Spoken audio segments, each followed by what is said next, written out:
Hello dear student, हम continue कर रहे हैं class 8th science chapter 11 force and pressure from the NCERT book.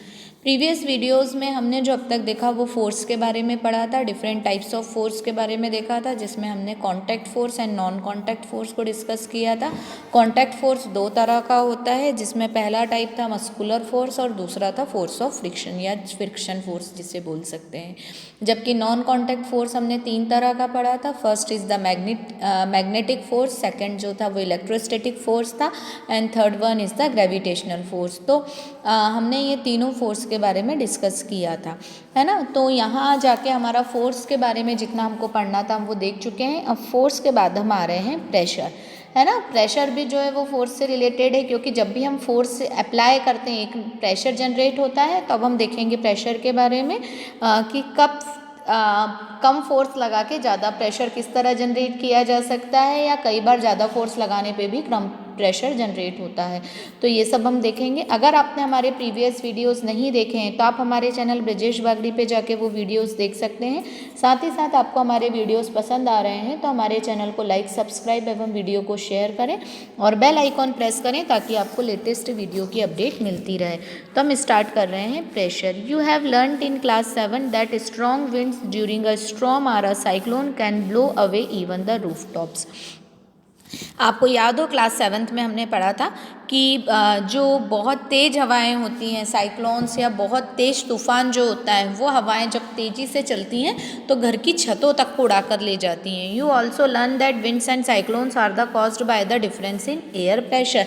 और उसका कारण भी पढ़ा था कि साइक्लोन्स जनरेट क्यों होते हैं, क्योंकि एयर के प्रेशर में डिफरेंस आता है। एक जगह प्रेशर एयर का बहुत कम होता है, दूसरी जगह बहुत ज़्यादा होता है, और ये प्रेशर में डिफरेंस जितना ज़्यादा होता है हवाएं तेजी से उतनी तेज चलती हैं, है ना। जितना ज़्यादा डिफरेंस होगा हवाओं की स्पीड जो होगी वो उतनी ही ज़्यादा होगी। Is there any relation between pressure and force?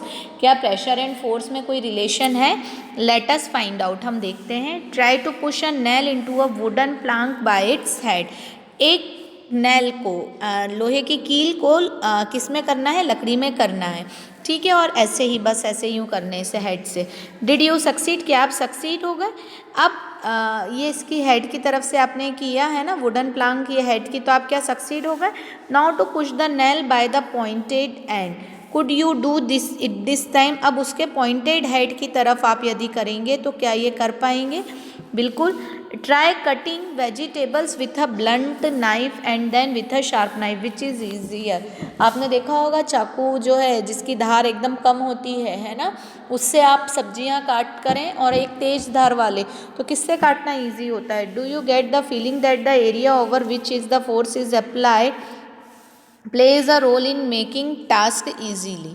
देखिए, आपने ये देखा होगा कि किस एरिए में जितने में फोर्स अप्लाई हो रहा है वो इम्पॉर्टेंट होता है ना। जैसे पॉइंटेड एंड्स पे फोर्स अप्लाई हो रहा था, तो the force acting on a unit area of a surface is called pressure.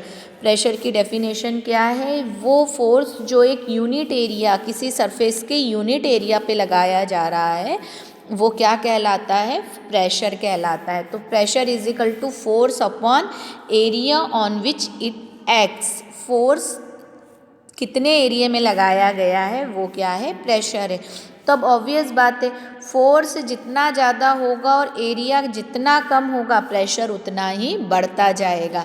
मान लीजिए आपने 20 न्यूटन का फोर्स जो है आपने 5 यूनिट एरिया में लगाया तो प्रेशर 4 आ गया, और इसी का जस्ट अपोजिट 20 का 4 में लगाया तो प्रेशर 5। मतलब एरिया जितना कम होगा प्रेशर उतना ही ज़्यादा होगा, ठीक है। अब ये देखा होगा आपने, I now understand why potters place a round piece of a cloth on their heads when they have to carry heavy loads. By doing this, they increase the area of contact of the load with their heads, so the pressure on their head is reduced and they find easier to carry the load. आपने देखा होगा जो कुली लोग रहते हैं वो एक बड़ा सा कपड़ा अपने सिर पे लगा के और फिर सामान उठाते हैं। क्यों? क्योंकि वो ऐसा करके सरफेस एरिया कांटेक्ट का बढ़ा रहे हैं, और जितना ज़्यादा सरफेस एरिया बढ़ेगा उतना ज़्यादा प्रेशर उनको कम लगेगा, है ना। Note that the area is in the denominator in above expression, so the smaller the area larger the pressure. वही मैंने आपको समझाया, डिनोमिनेटर में एरिया है तो एरिया जितना कम होगा प्रेशर उतना ही ज़्यादा होगा। तो the area of pointed end of the nail is much smaller than that of its head. तो कील का जो पॉइंटेड हेड रहता है उसका एरिया कम होता है as compare to broader head के। ये वाला एरिया ज़्यादा है और ये पॉइंटेड वाला एरिया कम है। तो इस एरिया पे प्रेशर लगेगा, फोर्स लगेगा तो प्रेशर ज़्यादा जनरेट होगा, इस एरिया पे फोर्स लगेगा तो प्रेशर कम जनरेट होगा, है ना। तो the same force therefore produce a pressure sufficient to push the pointed end to nail into the wooden plank. तो हम सेम फोर्स लगा रहे हों दोनों में, बट प्रेशर डिफरेंस के कारण जो है वो दूसरी वाले उसमें आराम से कील जो है वो लोहे में सॉरी लकड़ी के जो वुडन प्लांक है उसमें चली जाएगी। Can you explain now why shoulder bags are provided with wide straps and not thin strap. बिल्कुल आपने जो बैग वगैरह हैं स्कूल के उनकी देखी होगी, वो जो टांगने वाली जो रहती है ना स्ट्रिप्स, वो ब्रॉड होती है। यदि वो पतली होगी तो आपके शोल्डर दर्द होने लगेंगे। ब्रॉड होने के कारण वो प्रेशर एरिया इंक्रीज कर रहे हैं, और एरिया इंक्रीज़ हो गया तो प्रेशर जो है वो क्या हो जाएगा, डिक्रीज़ हो जाएगा। तो वो ब्रॉडनेस क्या कर रही है, प्रेशर को कम करने के लिए लगाई गई है ना। And why the tools mean the cutting and piercing always have the sharp edges.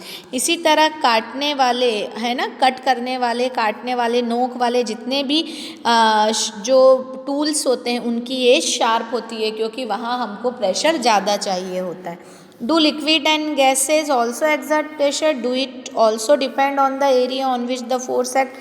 Let us find out. क्या लिक्विड और गैसेस भी प्रेशर अप्लाई करते हैं, और वो जो प्रेशर है क्या वो भी उनके एरिया पे डिपेंड करता है, ये हम देखेंगे, बट हम ये नेक्स्ट वीडियो में देखेंगे। तो आप ये वीडियो ध्यान से देखिए। इस वीडियो में कोई भी डाउट होने पर आप मुझसे पूछ सकते हैं। एक बार बुक ज़रूर रीड करिएगा। Keep study, keep watching. Thank you so much.